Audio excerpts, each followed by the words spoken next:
Okay, good morning and good afternoon. Please come together for the people in the room, find your spot. A warm welcome to the online audience.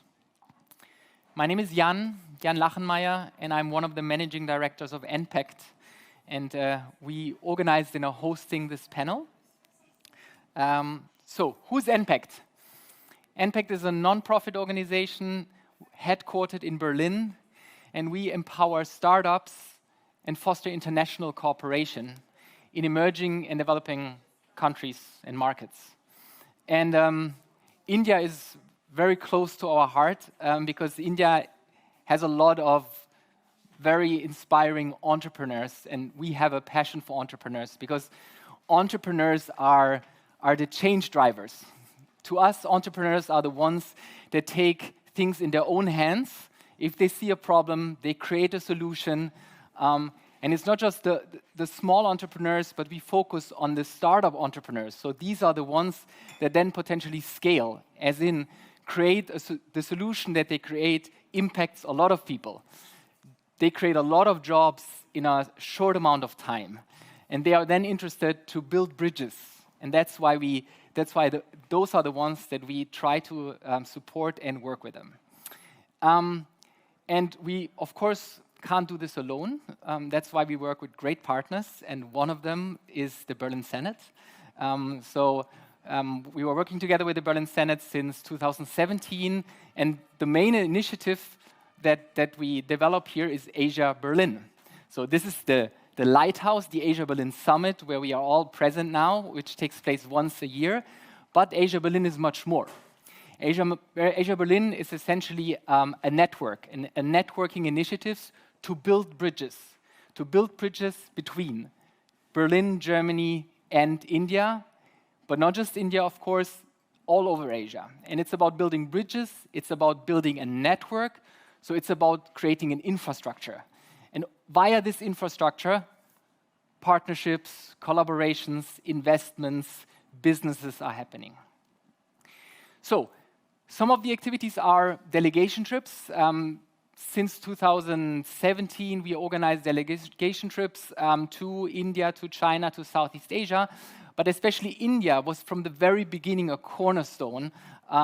We did 5 delegation trips now alone to Bangalore, and so that is a way to create relationships, right? So it's not about coming once, but it's about coming once, coming a second time, then continuing the conversations, and that's how then real impact is happening. As Rainer mentioned before, if you have listened and seen the conversation before, there are other initiatives such as the Female Entrepreneurship Bill in India program funded by the Berlin Senate and the GIZ, where we have a special focus on female entrepreneurs. And now we expanded that into a landing pad program. So helping Indian female entrepreneurs to expand to Germany, to Europe via Berlin, and help them right now in a virtual program. It's a pilot, and unfortunately, as we all know, the pandemic is limiting travel opportunities, but that's why we kicked this off as a pilot, as a virtual program over 2.5 months, where we help them to establish the first contacts, get valuable insights into what it needs in order to soft land in Berlin, and then hopefully stay, of course, become an ambassador. But we want to continue this because that's why this is a pilot program. So there are follow-up programs, and then knock on wood, traveling restrictions will be released, and then people can really come to Berlin from India. As much as we would love to come again and do delegation trips to India next year and do more programs. And some of these programs is actually in the field of the topic of this panel. And the panel that we put together is on sustainable urban mobility. The future of transportation also, but transportation in this case, in Berlin and Bangalore, post-COVID.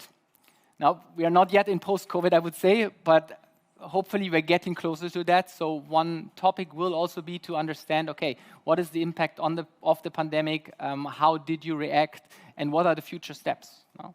So I'm very honored. I have very esteemed panelists with me, 4 in total, and I will go through them one by one to discuss, because they all are in this sphere and have very interesting projects, initiatives, startups. So without further ado, I will start online. So we have a hybrid event here. As you can see here, people in the audience, people following online, and as much is the panel also hybrid, partly from here and partly online. So we will have an online, offline panel. And we are starting online with Jurgen Baumann, who is the project director of SMART-SUT, a GIZ project. Jurgen, can you hear me, first of all? Yes, I can hear you. Wonderful. It's great to have you with us. Let's start here. Good afternoon. Good afternoon to India, right. What is the SMART-SUT project doing? Because you are working on innovation in the mobility sector, no? And that the project ran already for quite some time, and it's going to continue now. So give us a quick insight. Yeah, I don't have a PPT with me because this would be only annoying. SUT, Sustainable Urban Transport in Smart Cities, is a project that has been started 2017, 2018, is working on the national level and in 3 demonstration cities or pilot cities, Bhubaneswar, Kochi and Coimbatore. So we are demonstrating on the local level what kind of solutions would be possible to have a better and smoother mobility solution in the public transport area in the cities. And then we try to discuss this on the national level with the Ministry of Housing and Urban Affairs. This is the responsible ministry for the urban mobility topics, for the urban transport topics, how they can transfer this into guidelines for all Indian cities. So this is the multi-level approach. The responsibility for transport in India is usually with the states. In the big urban areas, of course, municipalities have also some influence on it. And on the national level, the ministry is working with guidelines and schemes, challenges. So they are supporting it financially. And on the local level, improvements are implemented. Yeah. We have been quite successful in different areas of mobility and transport. So we have been supporting, for example, the public transport agency in Bhubaneswar, CRUT. They had really low level of passengers at the beginning. Meanwhile, they have really a good frequency of the buses, a good service level, and people are using bus in Bhubaneswar meanwhile. Yeah. But not only buses, they are also connected to bicycles. So at the bus stops, you find places where you can safely leave your bicycle when you travel with the bus, come back and will find your bicycle again. And we are working on other solutions like the combination with e-rickshaw services that will be started later this year.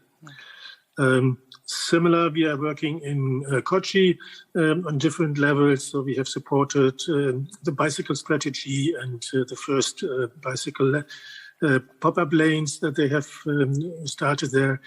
But also we have supported the foundation of a rickshaw of society, so that it's organization there with 100 rickshaw drivers, and they can better connect as last mile connectivity service, especially in the areas where buses are not going into, so that people can combine the rickshaw service and the bus service and have better quality of their mobility needs when they are going to public transport.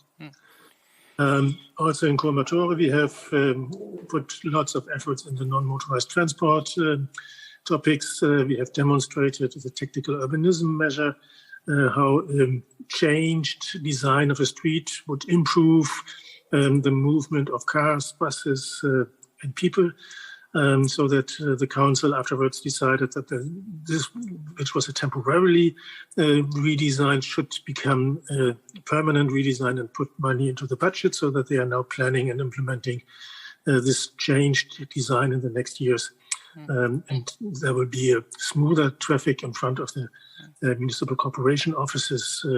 It's a small stretch, but very crowded usually. And this will be relaxeder than it was before. Well, Jurgen, that sounds like a truly multi-stakeholder project. Multiple layers on the government level, and then the private sector. And what are some of the challenges that come up with this, that you encounter? I mean, you're doing a great job in facilitating this, but how do you make it happen? And yeah, I assume it's not an easy job. First of all, you need to have the sound understanding of the Indian system, of the Indian administrative system. And that does not work without a fantastic team of national colleagues. So the backbone of our work in GIZ is always the highly qualified national colleagues. International staff is important because we come with some new ideas from time to time. But as I'm a lawyer, I'm not really a transport specialist.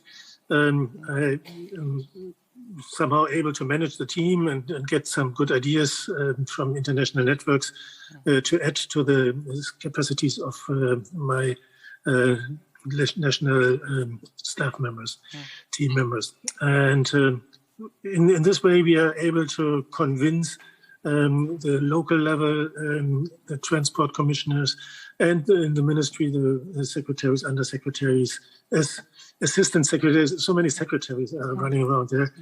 And it always takes quite a long time.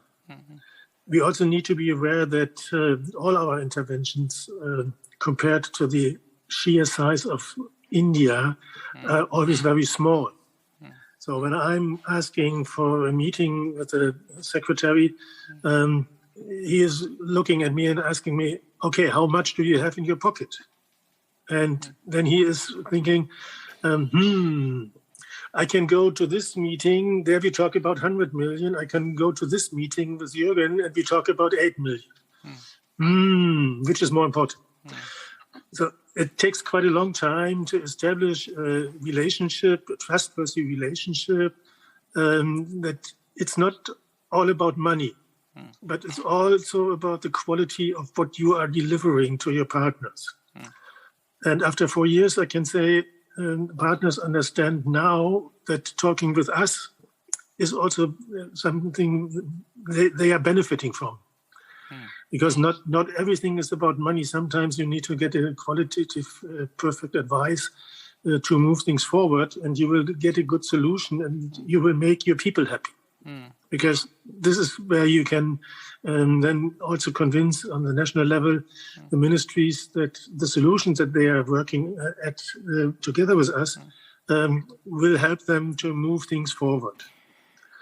And in India, it's always factor 100. When we are talking about bus test in Germany, BVG started with 2, as I remember, 2 e-buses. That's the German bus, the Berlin Public Transport Agency. No? Exactly. So when you talk with the public transport agency in India, the metropolitan areas, they do not want to talk about 2 buses. They want to talk about 200 buses. And you put Bangalore on the plate here. So I started in Bangalore 2016 to discuss with BMTC, which is the public transport agency for Bangalore city. They are running 6,500 buses at the moment. And they want to have a complete transition to e-buses. And at the same time, compared with the service level from Transport of London, which is usually the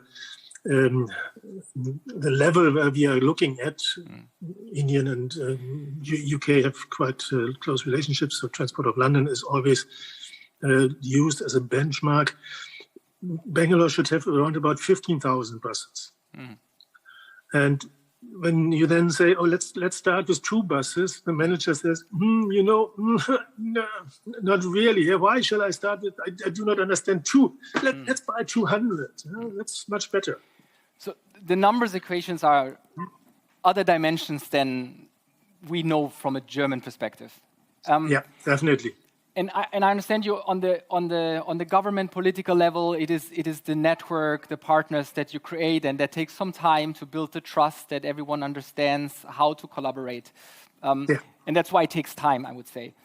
Now, that's one point. The second point why it takes time is there is a special system in place that we are not so used in Germany. The managing level in the Indian administration comes from a certain education and from a certain public training institute. So they all have the title IAS officers. And these officers are moving around. So if you have the example BMTC between 2016 and today, I have seen 6 managing directors. Even in a city like Berlin, where they change frequently stuff, this is not something which happens at BVG. So you always have to explain again and again to these managing directors, to this level of secretaries, where the way is and what you have agreed with the predecessors. And then they have to rethink.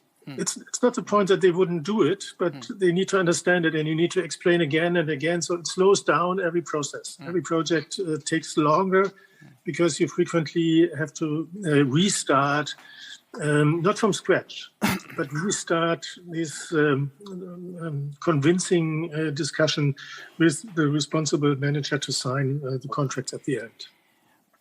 Jurgen, and now we have a lot of startups listening in here.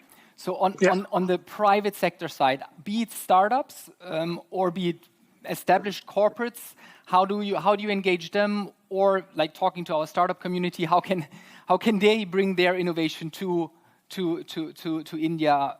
Or how do you scout the Indians and integrate them into your projects? I wouldn't say that we are scouting them. What we do is, together with the Ministry of Housing and Urban Affairs, that we invite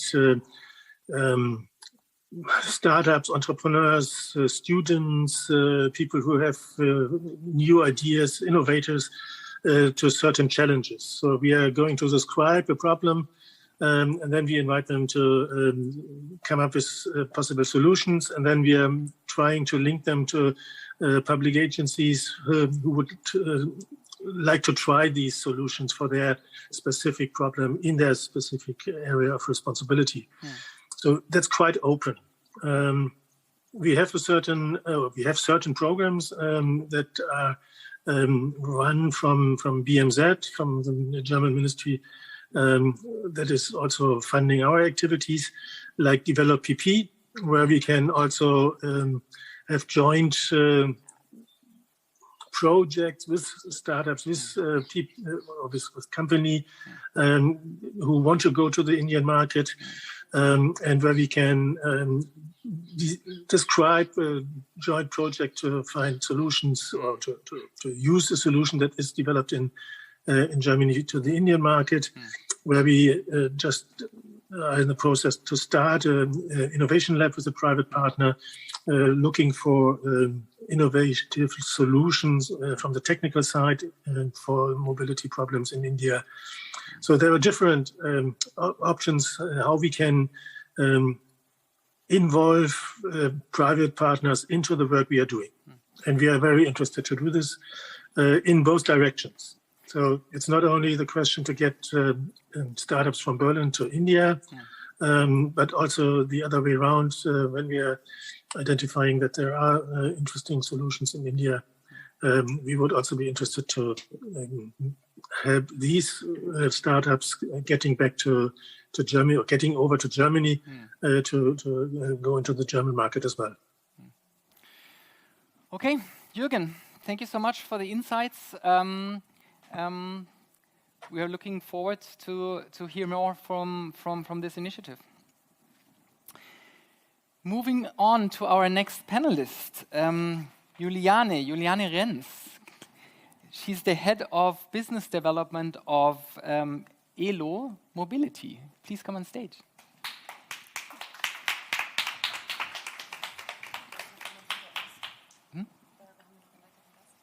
Yeah, we go step by step. So Juliane is my next conversation partner.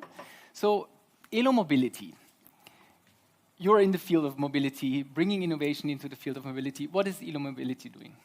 Well, we were established in 2018 here in Berlin, and our mission is to link zero emission, what we already talked about with Jurgen, to the total cost of ownership. That means the products we provide are a bus kit for a hydrogen bus kit for city buses or coach builders. And this bus kit is more than just a rolling chassis. That means that we have all the components of the drivetrain plus the rooftop tanks. And this is the product we offer for OEMs or bodybuilders who have already a vehicle, but they want to become emission-free. They want to become a company who has also hydrogen buses, and that's what we provide in the first place. But we can also provide complete buses as a white label, and for the fast entry, retrofit solutions, meaning old buses to convert them into hydrogen buses. Okay. Let me try if I understand it. Please. And on behalf of the audience, yes. So we do hydrogen buses in order to move them in a CO2 neutral way. Yes. So in either you can take existing buses and then convert them, or you build completely new buses, right? Okay, good. I got that one. So. Now the question is, we heard from Jurgen, we should not start with 2 buses in India. They want to start with 200. So exactly. How is that? How is that? How is your approach in that? As in, you first usually do a proof of concept and see how that is going, and then you scale it from there, and which leads me to my follow-up question. Your perspective to India, because I heard from you before, the last 2 years, you were starting to look into India, having conversations, but I heard it takes time. Exactly. So share a bit on the insights on that. We still believe, though Jürgen mentioned that Indian companies or transport operators want 200 buses at once. Yeah. But in our understanding, you need phases, especially if you want to transform a fleet. You need phases where you start, because it's not only in regards to 1 or 2 buses or 200 buses. In our understanding, we understood that you always have to look at the whole infrastructure too. Total cost of ownership means not only the components and the costs of a bus or a bus kit, but it's always in the whole ecosystem. And that means the whole energy value chain, also the hydrogen production. So it's not always about 1 or 2 buses, but you have to look at the whole picture. But in most times, you have to start with a little number, to have not only proof of concept, but to transform your whole fleet, or if you're an OEM, to see how the technology is implemented in your vehicle. Yes. And the second question, or do you have a follow-up for my answer? Okay. Second question, yes, we have been developing our entry in the Indian market for the last 2 years. And first we were in the region of Rajasthan, and now this year we have developed a local network around Bangalore. And we also have team members there, and we are talking to OEMs. We are still open to talk to OEMs and bodybuilders. So companies... What are bodybuilders? Bodybuilders, exactly. I think of a bodybuilder like this, exactly. but it's probably not the case. That's what my colleague told me. Yeah. They were going to think about Arnold Schwarzenegger. Please explain. A bodybuilder. Yeah, bodybuilders, you have to understand, you have a chassis. So everything what you can, if you turn around a bus and you can throw out, So what stays there is the axles and the whole body, basically, of a bus. and we provide the core components. Okay. And not components is a difficult word because we provide the hydrogen components, okay. which is the drivetrain in the bus. Okay. So how it moves, you know, how the energy is provided, that's what we provide with our drivetrain. Okay. And we are looking for companies, OEMs are, for example, MAN or Mercedes, you know, these are OEMs. And the Indian market is quite interesting for us because you don't only always have big OEMs like we have that in Europe. You have also a lot of small OEMs who would also like to transform their vehicles into hydrogen-powered vehicles. So as a startup, and we are still a startup after 3 years, we are interested also to address these kind of clients who would like to become emission-free in their product. And we can support that. So that means you had to, or did you have to adapt your approach then to the Indian market? Because now you said they have smaller players there, so... I think you always have to adapt, and that is also our advantage, because in our bus kit we have a variable of components. But also what Jurgen mentioned before, I found that quite interesting, that our challenge in the last 2 years was that at the end of the day, our partners in India, they wanted to push forward the cost argument, you know, that it has to have the lowest cost of the components which we provide. But it always is connected to the quality of components. And that's what we understand as total cost of ownership, to have also a quality provided with the components, for example, with the fuel cell or with the axles, that it's not the cheapest component, but it lasts the longest in how they play together. And I think in terms of return on invest, at the end it pays off if you're not taking the cheapest option that then eventually breaks down and then you produce more costs. Yeah, but for us, it was a learning experience. And I think also for our Indian partners, it's also a learning experience. So where are you on your journey there? What are the main challenges? Because I hear you.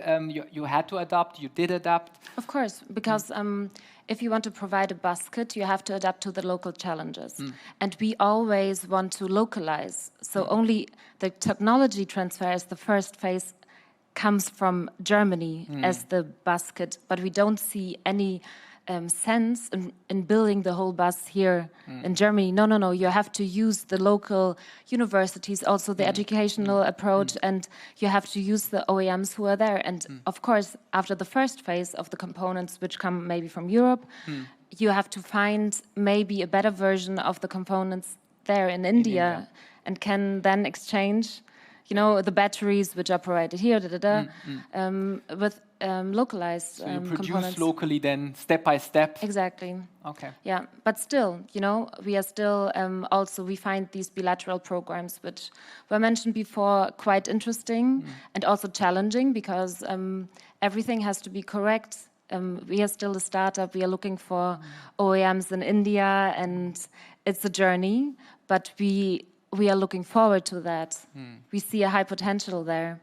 Because battery electric buses are already quite covered in India. And 1.5 years ago, we were there, and the hydrogen topic was still a vocabulary which was not much used, but they are very fast. And now 1.5 years later, hydrogen is not something they didn't think about. They look at the whole infrastructure and the ecosystem. So for us, it's a fast-moving market, and we see really potential also for us to get into them. Interesting.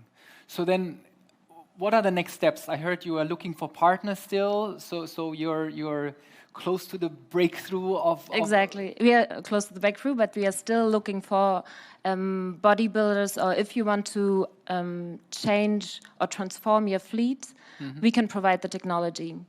And look at our website. Everything is explained in more detail than we could do it right now, but yes. Okay, fantastic. So what is how many people do you have in India right now on the ground? Do you know this? Oh, I know that we have a team of maybe minimum 5, but I don't count the partner companies, you know, which are involved with us. Of course. And you have the regional focus. Now you're also in Bangalore. Yes. are you focusing now on certain regions as a first step? No, I wouldn't say so. We have a local network in Bangalore, so it's what we are working right now. But we are open to every other region. Okay. It depends, if you find the right... The bodybuilders. Yeah, but also the right decision makers, and that's also a process to find the right companies, the right people, and also the administrative point of view and the funding point of view is really important because with new technology, it always needs the support of the government. And we saw that also in Germany with the hydrogen strategy. It's not possible to transform a whole automotive industry without the support. So, and you cannot do that solely from Germany. You need the local support for that. So then, at the end, similar to what Jurgen is doing, you also have quite a multi-stakeholder setting because it's actually not just about the OMEs and the bodybuilders, but then it's also like the government side and then the funding side. So you have to bring all the pieces together and make them work. Yeah. Wow. Okay. Sounds like a challenging endeavor, but I believe you're on a good way. So good luck and looking forward to hear more. Yes. Thank you so much. Thank you very much for the invitation.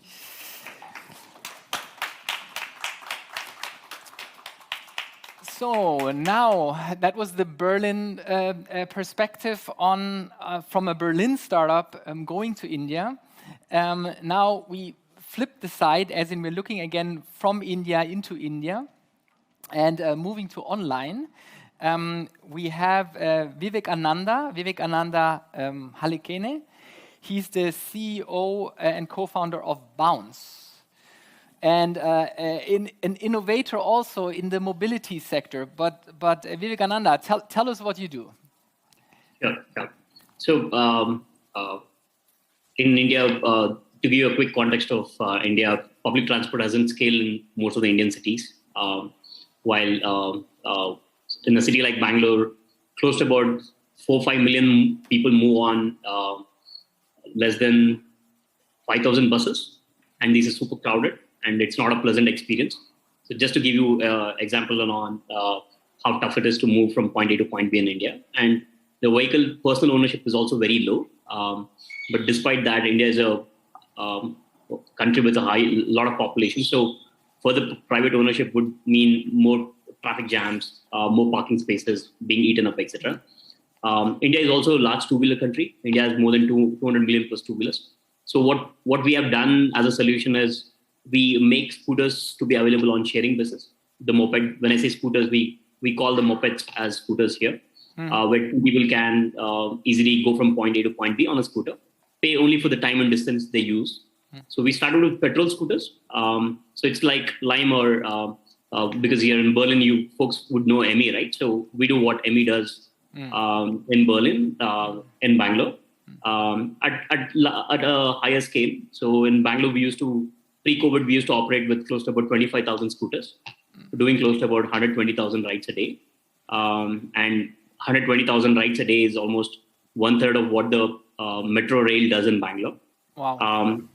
And we believe that this is new age public transport, where the emissions are still lesser, it's still shared, and same asset is being used by multiple set of people. So one scooter gets used at least 7 times a day. 7 plus rides is what we used to see. So this is a solution that we have. We have scaled this to multiple cities. The solution works beautifully even in the small towns of India, where probably public transport doesn't make economic sense because of the density and multiple things as such. So we are now 2020 we transitioned to electric. So we have started selling off most of these petrol scooters, or we are even doing retrofit conversions to electric scooter, the petrol scooter to electric, and we started manufacturing our own electric scooters now. Wow. So we are now 100% EV and going back to the pre-COVID scale of 25,000-30,000 scooters ASAP. Okay. Well, now you mentioned COVID. Now I have to pick it up, no? Doing a sharing platform during COVID times is probably not the easiest one. So how was that for you? And what were there setbacks and what was the impact? Tell us. So pre-COVID, we were scouting to launch our solution in Europe. So We had just finished our Europe trip, and we went to multiple places, including Berlin, Barcelona, everywhere. We were thinking which should be our European city to launch. And with COVID, we had to just go back home, right? So that was the kind of story that happened, as in we were planning to expand to Europe, and we had to shut down operations because of lockdowns, etc., all of that. So being shared mobility player plus having assets on the ground, it's super tough to operate during lockdown, right? Because 2020 was all about uncertainties. We didn't know how long the lockdowns will last, when is the vaccine going to come, how do we get our scooters to safe locations? And we work on a free float model, as in the scooters are all out on the road. So how do we make sure that these scooters are in safe parking spaces? And I don't know if you can imagine 25,000, finding parking space for 25,000 scooters now is also a massive problem, right? As in how do you put it in a safe parking, etc. Yeah. So we had all kinds of problems, but it took us some time. But we managed to pull through and start focusing on the real valuable things that we could spend time on. So we started double downing on electric scooters. We started selling off petrol scooters during this time. Otherwise, the decision to go 100% electric would have taken its own time and speed. But we were able to accelerate that. So 2021 has been much kinder as compared to 2020, with vaccines being out and most of the population being vaccinated. But 2020 was kind of tough and uncertain, but we used it to move towards electric, etc. So we set up our own battery swapping infra. One of the critical things of operating electric scooter is having a battery swapping infra. So we work with local mom and pop stores, local business owners who can post our batteries, also can invest in the battery and the ecosystem. So we completed close to about 400,000 swaps during 2020 and 2021 itself. So the network is built now. We also went out and acquired an electric vehicle manufacturer. So now 2022 we will start deploying our own scooters. So that's COVID in brief for Bounce. Vivekananda, no, I mean, you used it very startup-like, no, using the crisis as an opportunity, and you used it to transform from fuel to electric. So that's fantastic. Yeah. So how is the future looking ahead? Are you planning to expand to Germany, to Europe? What are the plans? So the most beautiful thing is that our solution is built for the total cost of moving from point A to point B to being the lowest. Unfortunately, we don't have humans in our solution, right? As in, we don't have a driver. Because of which, operating in Europe without the human cost of it might make a lot of sense, because our solutions have been built. The scooter that we have built is very rugged and can withstand even the abuse of Indian markets, etc. All of that. So we have a fantastic solution. We have operated at scale. So we always want to start in Europe. For us, it's better margins. And we think the cities are much smaller and we can operate with much fewer vehicles, etc. So we think Europe is an ideal place for moped sharing because scooter culture is also there. So we wanted to start in 2019. Because of COVID, we haven't been able to launch. Probably 2023 or 2022, end of 2022, we want to at least trial out and operate in 1 or 2 cities. That's something that we want to do soon. Great, Vivekananda, thank you so much. I'm looking forward and good luck for the expansions. We are there and happy to help if we can. Thank you so much. Thank you so much. Thank you so much. So that means we are back here in Berlin, taking the Berlin perspective. Jeet is of Indian origin, but founded here in Berlin. So please come on stage. This is Jeet Banerjee, and he's a co-founder of ParkC. ParkC, and you founded here in Berlin? Yeah, it's an interesting story because in India, I never used bicycle since after my childhood. So, but then after coming to Berlin, I came here for my master's in sustainable mobility, and realized that cycling could be fun, and adopted cycling, and eventually we started seeing the challenges. And along with my founder, Shelja, and then we kept on discussing, okay, what are the challenges in the cycling industry? What can we do? And that was the story behind. And then we thought that cycle parking is one of the biggest challenges. for the users. We spoke to numerous people in Berlin, not just in Berlin. We even went to Amsterdam. We spoke to, although it's the cycling hub, we spoke to people, and people said that parking their cycles is one of the biggest challenges. Although there is infrastructure, the governments are working on expanding the infrastructure, but then parking is a challenge. So what do you do to solve it? Yeah, so basically we then started looking at the various solutions that can be implemented, and there are a lot of companies who are reinventing the wheel. Who are putting up new parking infrastructure, which are very expensive. What we sought out was that there are existing parking racks across the city, which a lot of people are not aware of because they are either not utilized properly. People are not aware of those locations; those are not highlighted. So, for example, parkings. When you're driving a car, you would open your app and find a parking spot. Why not do it for the same for your bike? Yeah. And so the aim was to build this ecosystem wherein we first identify which are the parking spots across Berlin. And then segmenting them on which is secure, because one of the biggest problem in Berlin is also the bike theft. Of course, stealing of the bike. Yeah, so almost every year 30,000 bikes are reported stolen. Whereas there are only 3 million bikes in Berlin, so 30,000 if stolen is a big number. I got 3 bikes stolen, so I feel. I'm sure everybody has the same story. So we also started working on this ecosystem with a hardware and the app, wherein we are trying to at least make you aware that where you're parking is not a very secure place to park your bike. And then slowly with our hardware coming out, we will also retrofit these existing bike racks in the city with ParkC hardware so that you don't even have to carry your heavy lock, which is not so useful anymore. Yeah. True. So, as an Indian coming to Germany, coming to Berlin, founding your startup here, share your story. I mean, I'm sure there are Indian startup entrepreneurs watching right now, and they want to know how to do it. No, so as the previous speakers mentioned, so for example, Vivekananda also mentioned, so we have this entrepreneurial mindset, but of course, making a solution in India, there are many people who are working on several different ideas, and we have this inbuilt in our learning system, or we want to solve problems. Yeah. So and then once we came here in Berlin, and we saw that there is a problem that can be solved. People are identifying that there is a problem.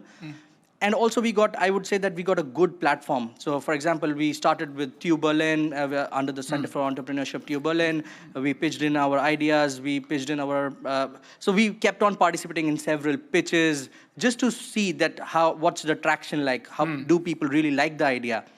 And eventually, it took us almost 6 months, but then we were able to build an overall concept around it, which can be presented.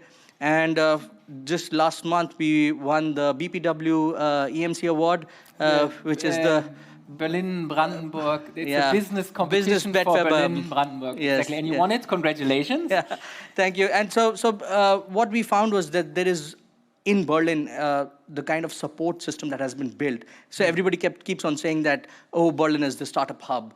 But the point is, the kind of support system that Berlin as a whole provides to people who want to solve problems is tremendous, and the encouragement that we get, and the resources.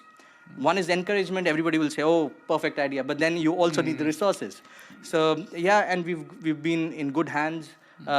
We under the different mentorship and guidances of several agencies in Berlin. We are a very early stage startup. We've still not rolled out our products in the market, but yes, we are in the process, and we hope we will be able to install more solutions. Yeah.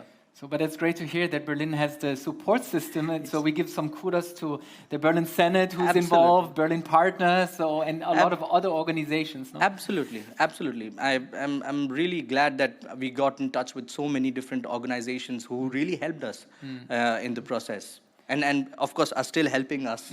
Yeah. So, what are the next steps looking into the future? So the next step is we are rolling out our pilot projects in Berlin by next year, March 2022. So where in Berlin is it? So there are 50 bicycling racks that have been selected, which are in 5 different locations. and which will cater to almost 500 to 1,000 users at the beginning.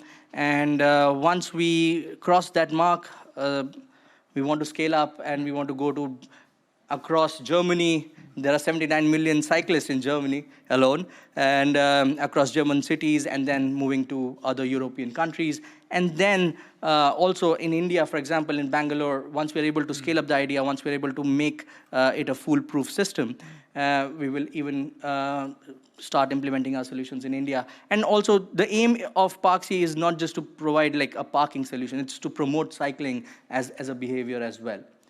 That would be the educating in India, your own personal experience story. Absolutely. Fantastic. Yes. That sounds fantastic. Well, Jeet, thank you so much. I wish you all the best for the future. Thank you, Jan. Thank you. Thank you so much. All right.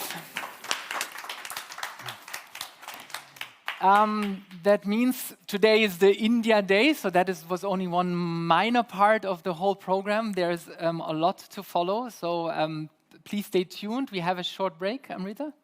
So there's a short break, and then we continue with more panels and takeaways. So stay tuned, stay with us. See you. Thank you so much.